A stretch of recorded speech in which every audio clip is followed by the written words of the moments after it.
Wassalamu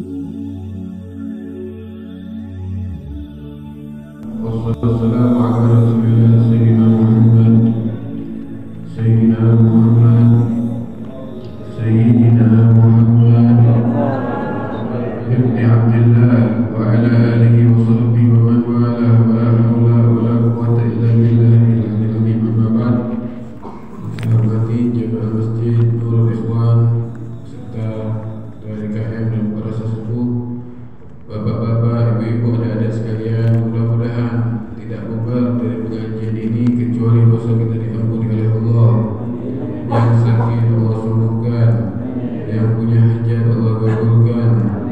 Amin ya rabbal.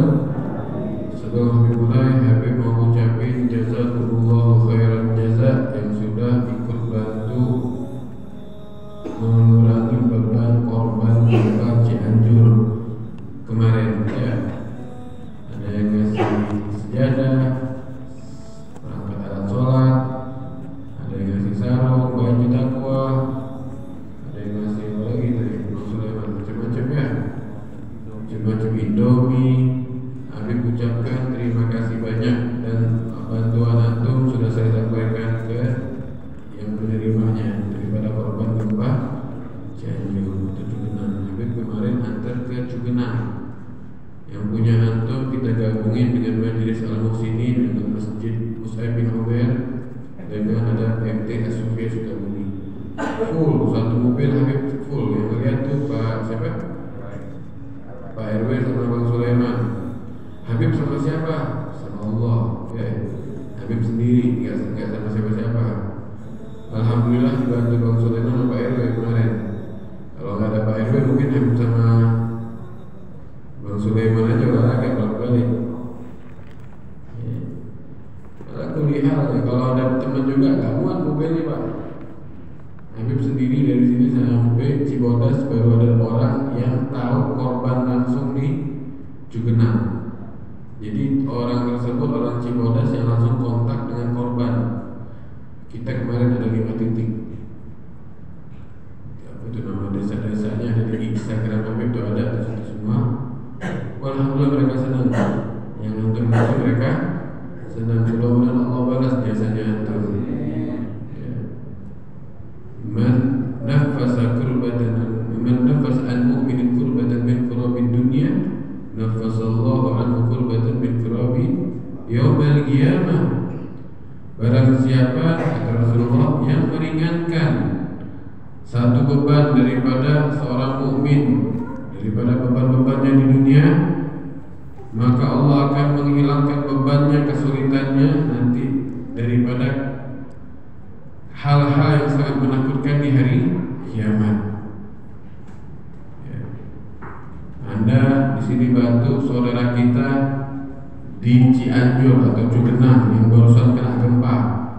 Rumahnya hancur Bu, anaknya meninggal, istrinya meninggal, ayahnya meninggal, ada yang tertimpa satu bangunan.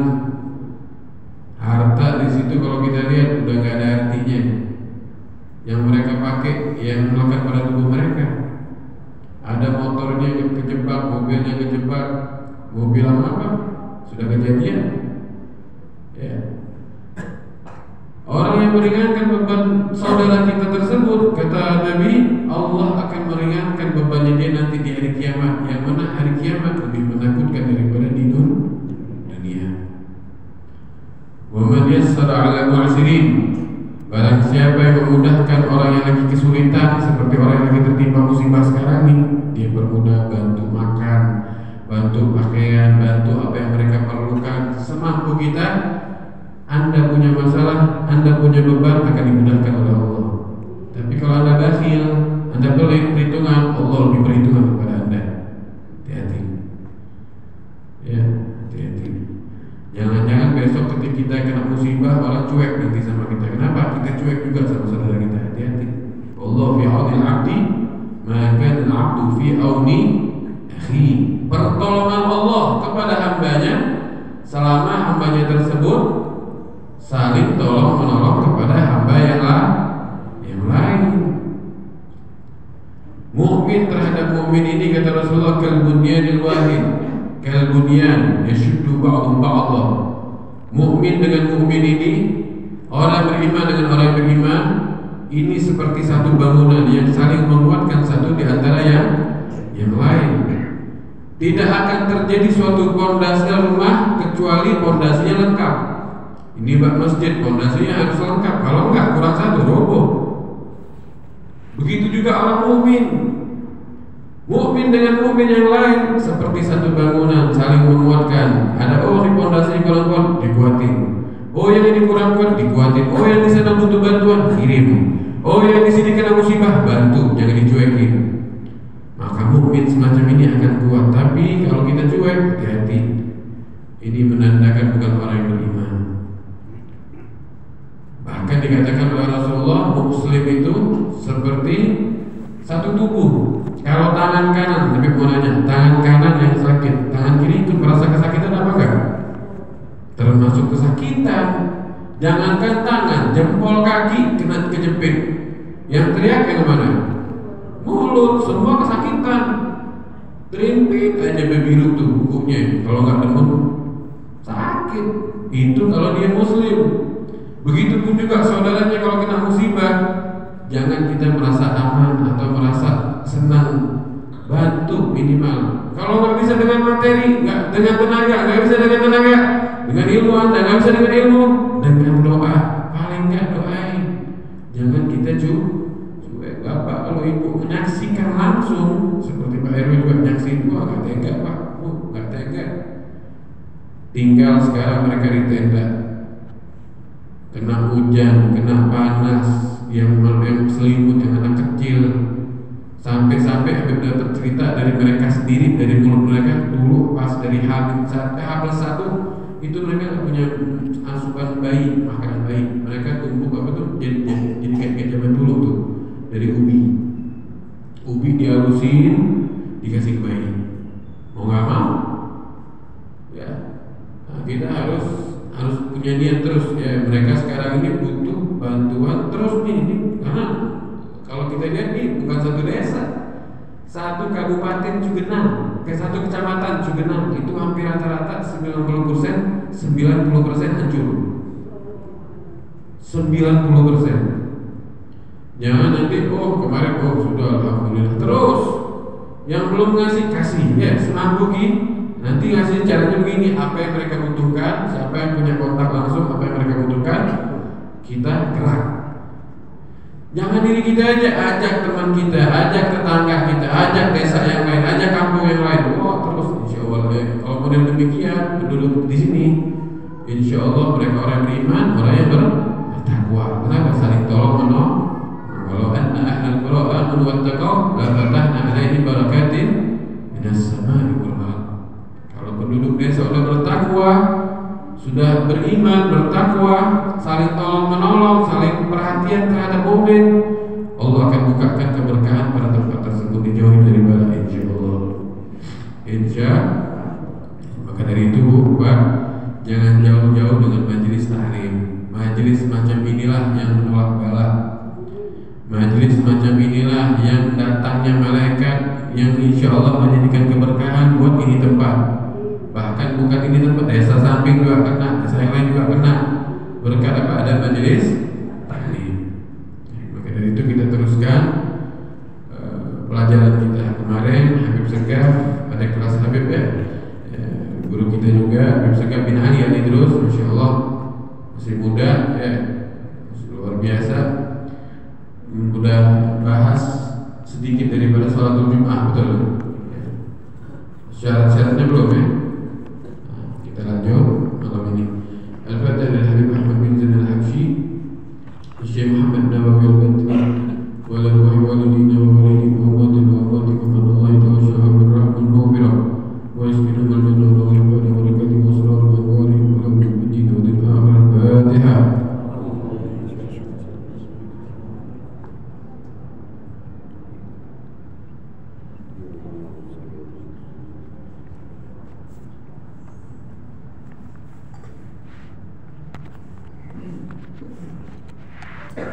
Wa min syurutil jum'ah wal khutbatan, dan di antara syarat-syarat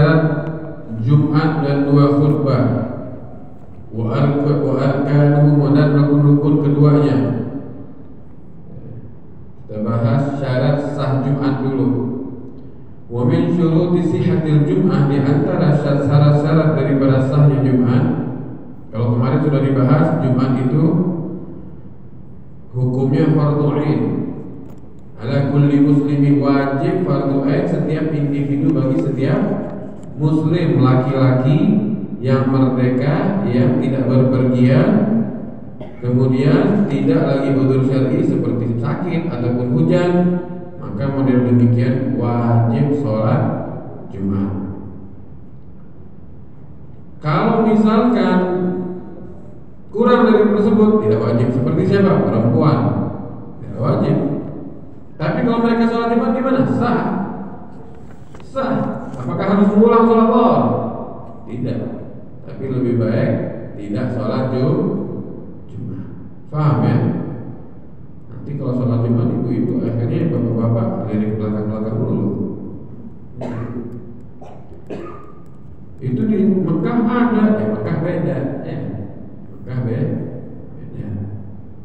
Di antara syarat-syarat sah Jumat yaitu dilakukan di waktu zuhur. Sekiranya cukup untuk mengerjakan sholat Jumat dan 2 khutbah. Itu syarat sah daripada sholat Jumat yang pertama. Yang kedua, wa an tuqama fi mahallin ma'dud min al-balad aw al-qaryah.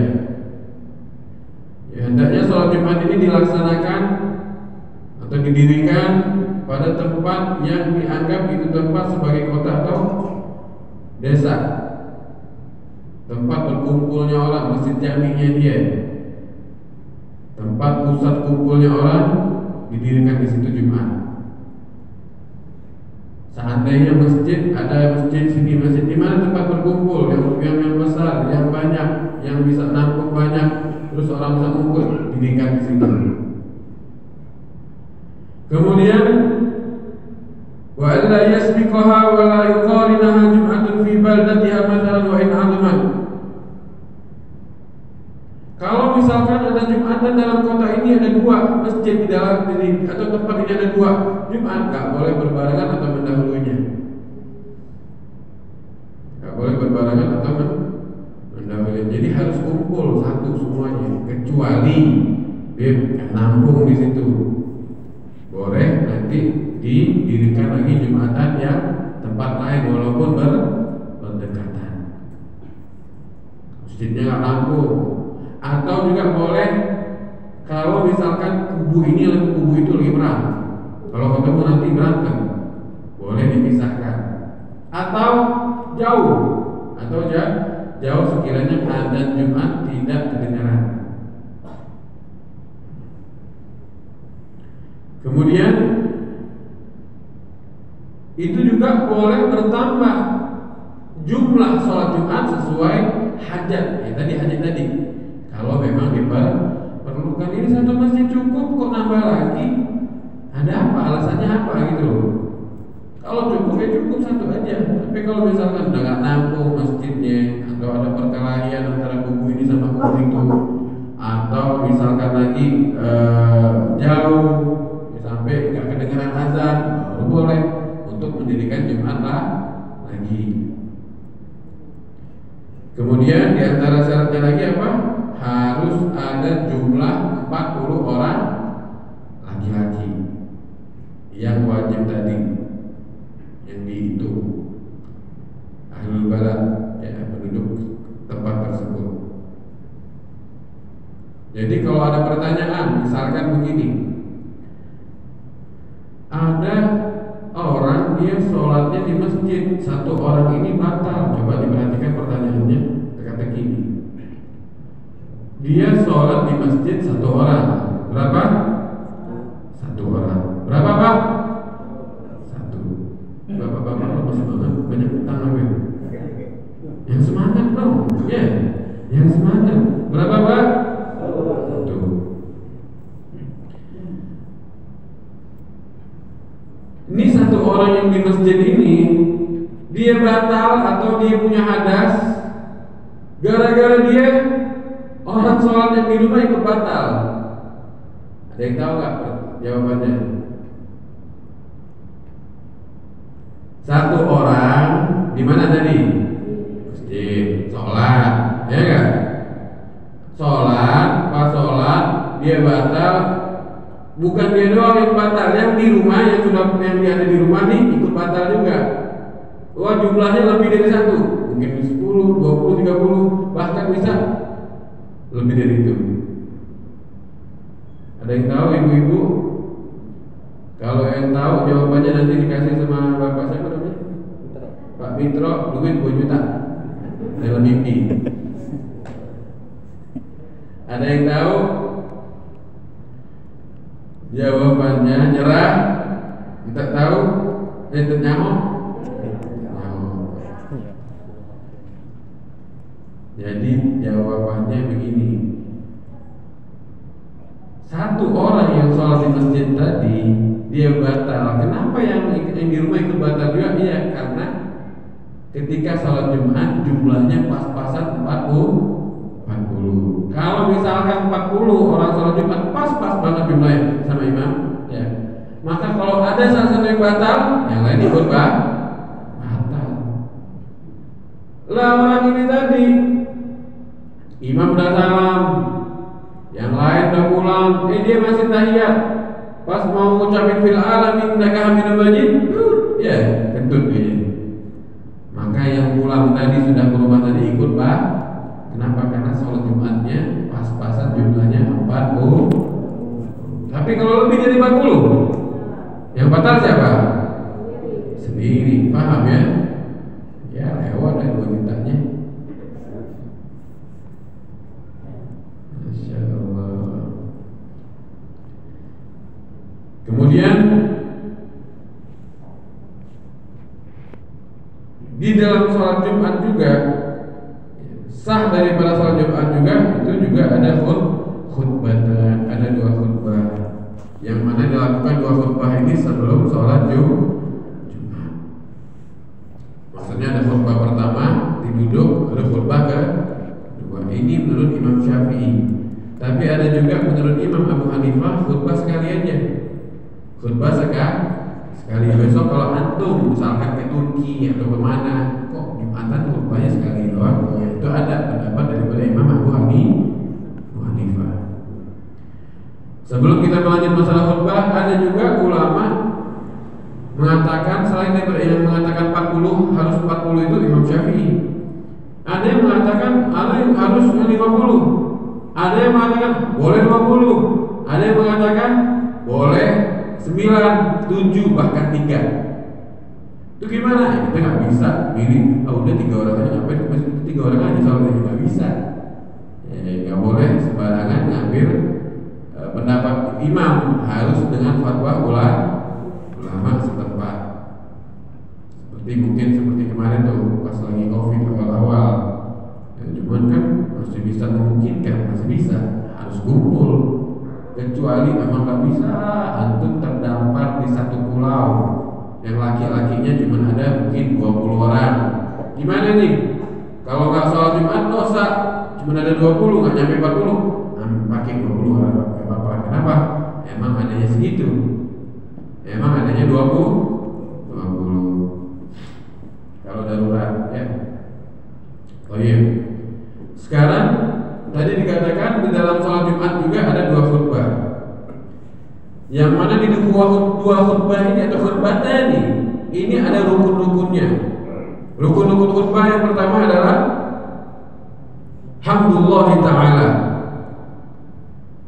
memuji Allah Subhanahu ta'ala dengan kalimat alhamdulillah, dengan kalimat nahmadullah, dengan kalimat lakal hamdu, ya, dengan kalimat hamad, pokoknya hamad, ya, ahmadullah, nahmadullah, hamdan rabbi khassana atau alhamdulillah. Pokoknya memuji, ada kalimat alhamdulillah. Begitupun juga kita nih biasain. Kalau bapak-bapak jadi MC, atau bapak-bapak atau ibu-ibu lagi arisan dikasih kesempatan ngomong, misal habis ucapin assalamualaikum, biasakan ucapin apa? Alhamdulillah. Tuh, misal besok Pak RW yang ngomong alhamdulillah, jangan lupa dengan kalimat alhamdulillah. Begitupun juga setelah daripada mengucapkan alhamdulillah,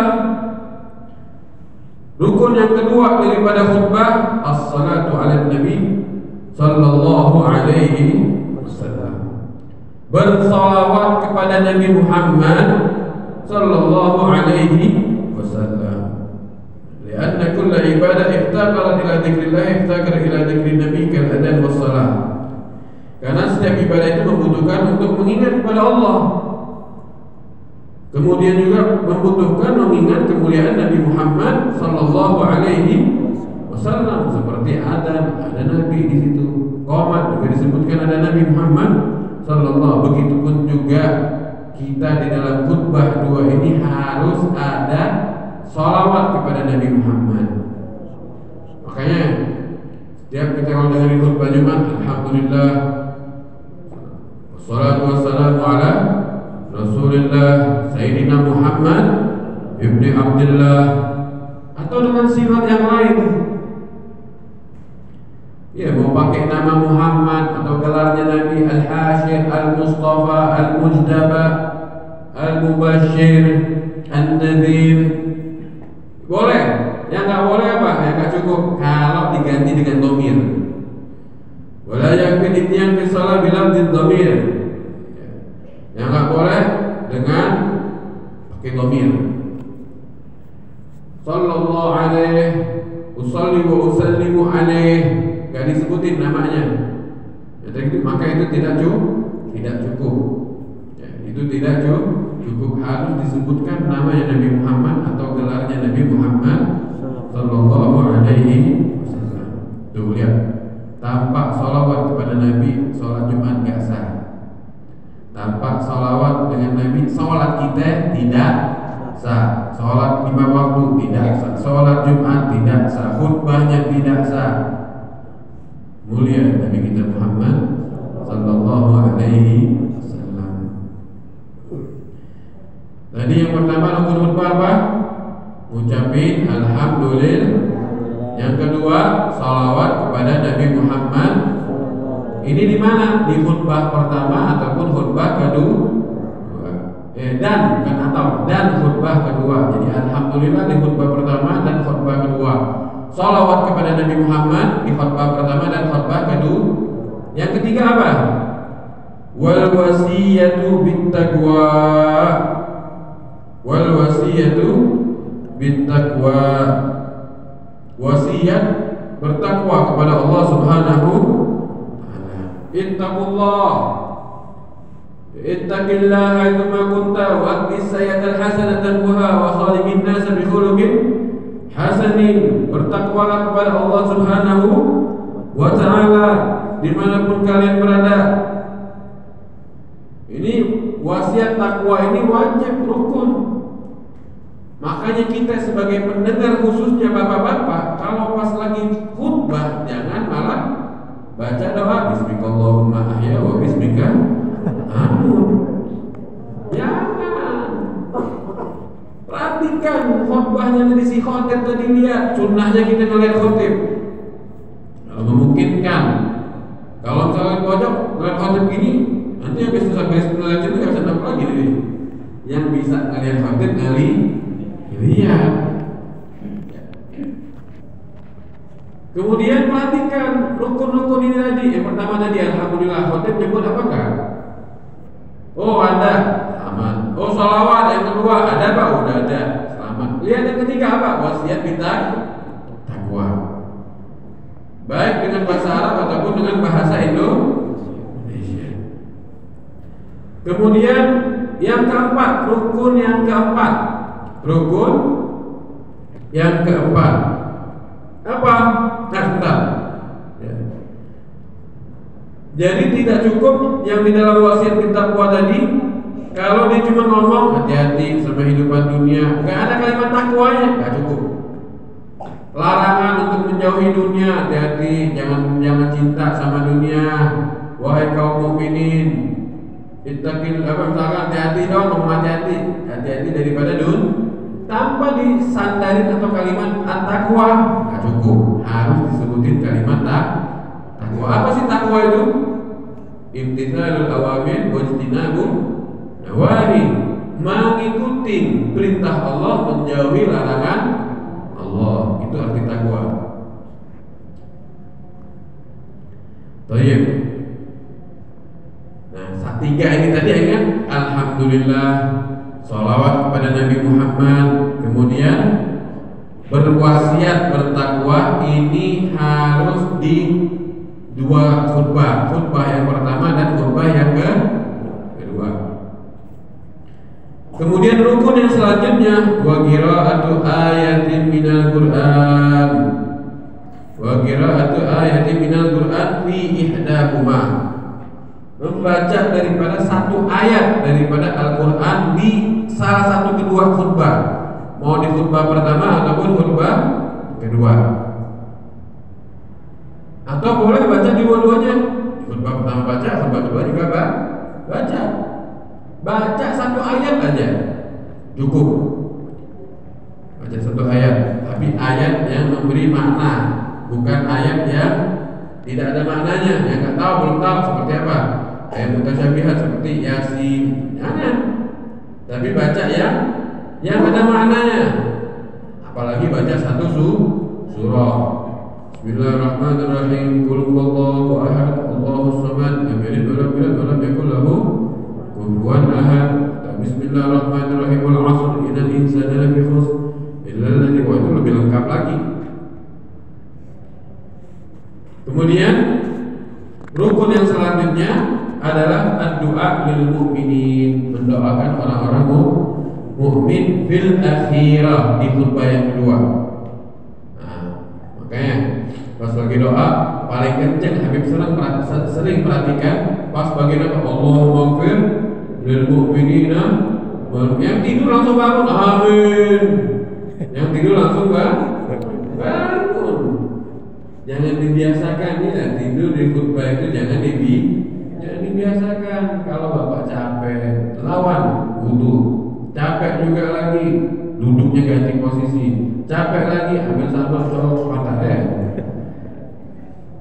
Karena setan itu kepengen kita nggak dapat faedah. Wallahi tidaknya.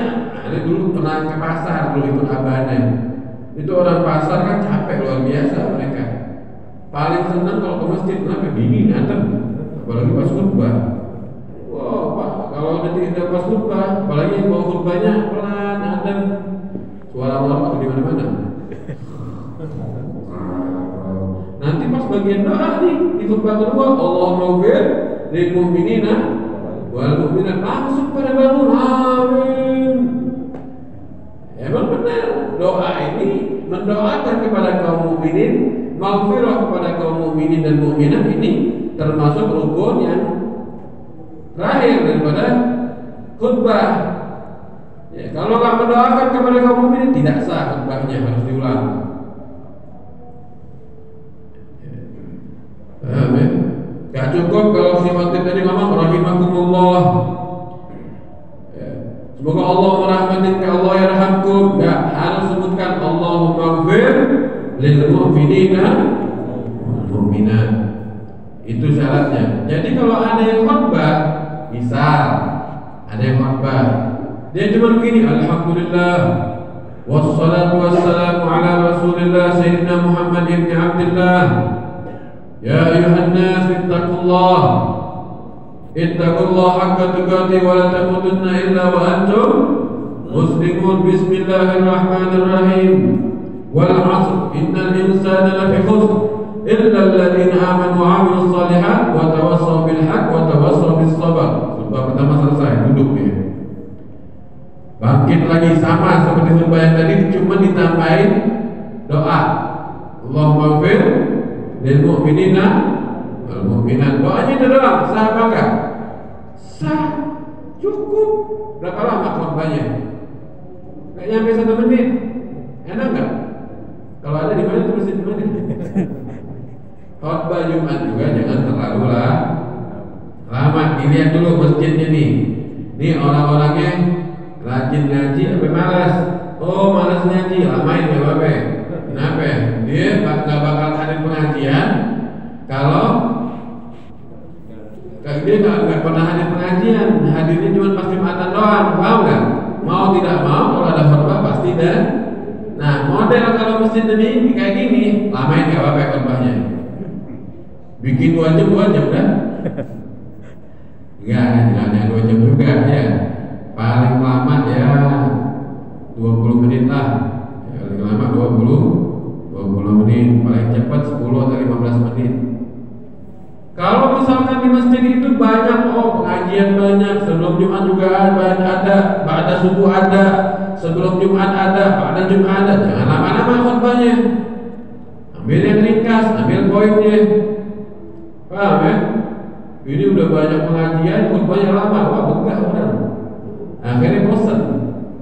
Tapi kalau itu tempat orangnya malas ngaji, dia nggak bakal hadir cuma Jumatan doang. Lamain nggak apa-apa. Khutbahnya lamain. Paham ya? Baik. Dan khutbah yang ini harus dilakukan dengan berdiri. Karena Nabi SAW kana yakhtubu qa'iman. Ya. Nabi itu berkhutbah dalam keadaan berdiri. Kalau misalkan nggak bisa berdiri gimana? Duduk, boleh. Si khotib tadi duduk. Nanti gimana pemisah di antara khutbah pertama dan kedua? Kan kalau berdiri kan dengan duduk. Kalau dia duduk gimana pemisahnya? Dia diam. Sekiranya bacaan bacaan Al-Ikhlas, surah Al-Ikhlas. Ya, tapi kalau bisa, kalau khotibnya nggak bisa berdiri ya ganti aja, jangan maksain. Masih banyak yang muda, yang sehat, ya. Baik. Kemudian ketika antara khutbah pertama dan khutbah kedua kan pemisahnya duduk nih. Duduk tadi minimal tumakninah, diam atau tunggu. Bacaan Al-Ikhlas. Bacaan Al-Ikhlas. Apa yang dibaca? Nggak ada bacaan, sebenarnya tidak ada bacaan, nggak ada. Hatta kita penting diam aja. Si khotib tadi diam saja. Cuman ada nih dari orang-orang soleh, ulama kita baca apa mereka baca sayyidul istighfar.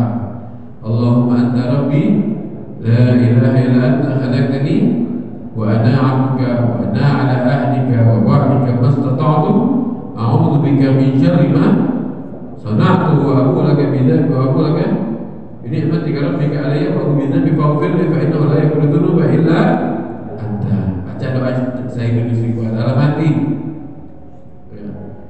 Itu bagus.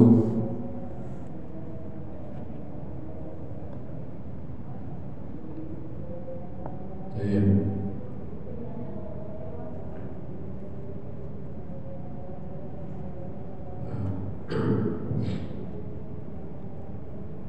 Bahkan si khotib tadi kalau misalkan nggak bisa pilih boleh duduk. Kalau nggak bisa duduk juga boleh berbaring. Khutbah sambil berbaring. Seru juga itu katanya. Ini bisa kalau ada bisa berbaring. Misalkan nggak ada yang bisa jadi khotib, yang bisa dia doang, cuma dia lagi sakit, khotbahnya sambil berbaring ya bisa, boleh. Cuman kalau ada yang lain lebih baik diganti. Kemudian ketika lagi khutbah tadi harus dalam keadaan suci dari hadas kecil ataupun hadas besar. Hadas kecil ataupun hadas besar ya. Kemudian masturul aurah, auratnya ketutup, auratnya harus ketutup. Kalau laki-laki berarti antara pusar dan kedua lutut. Seandainya ada yang khutbah pakai sarung doang, auratnya ketutup, sah apa enggak? Sah apa enggak? Pakai sarung doang, nggak pakai baju, sah apa enggak, Pak? Ya sah. Kenapa pakai aku berdoa nih? Sah. Ibu hebat kita, barakallahu fiik. Masya Allah. Cuma masalah sah ya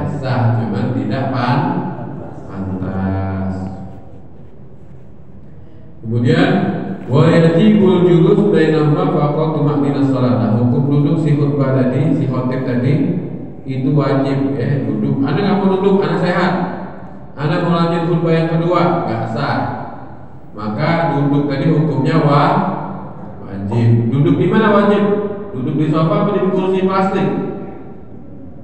Ayo, siapa yang tahu? Duduk di sofa apa di kursi plastik? Jadi mana aja, penting duduk. Hati nggak ada kursi, penting duduk, Beb, kursinya nggak ada, ya duduk ekor. Paham ya? Mau duduk pangsila, mau duduk antara dua sujud, yang penting duduknya di atas tumanina dengan bacaan Qul huwallahu ahad. Ya Al-Ikhlas, surah Al-Ikhlas. Bismillahirrahmanirrahim. Qul huwallahu ahad, Allahus samad, lam yalid wa lam yulad wa lam 10 detik lah, anggap 10 detik. Karena kalau tumanina itu cuma 2 detik. Kalau tumanina itu 2 detik, berarti wajib dia duduk si khotib tadi antara khutbah pertama dan khutbah kedua bacaan surah Al-Ikhlas. Kalau dia tidak duduk maka tidak dianggap nggak diputus khutbahnya, tetap khutbah yang pertama. Baik.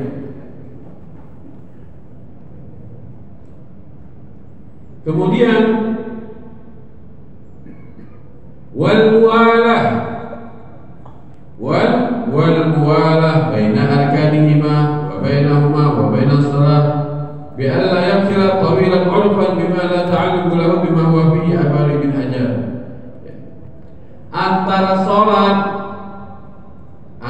salat dan khutbah itu harus mualah, nggak boleh dijeda, harus sambung terus menerus, continue.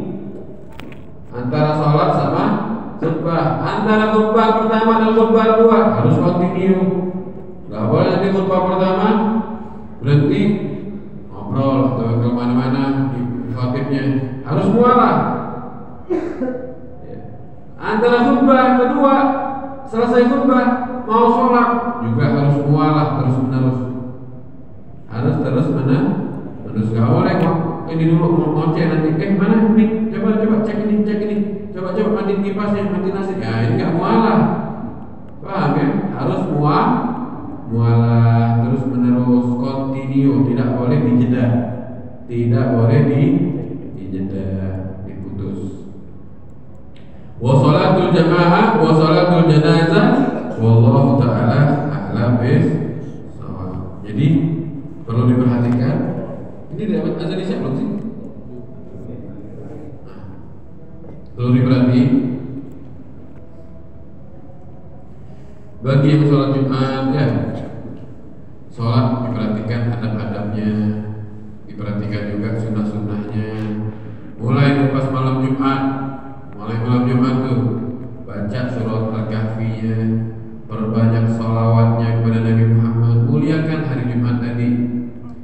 Hari Jumatnya juga perhatikan, biasakan sekarang Jumatan pakai pakaian yang putih, peci putih, koko putih semuanya. Maaf sampai dalam kalau bisa warna putih, khusus hari Jumat.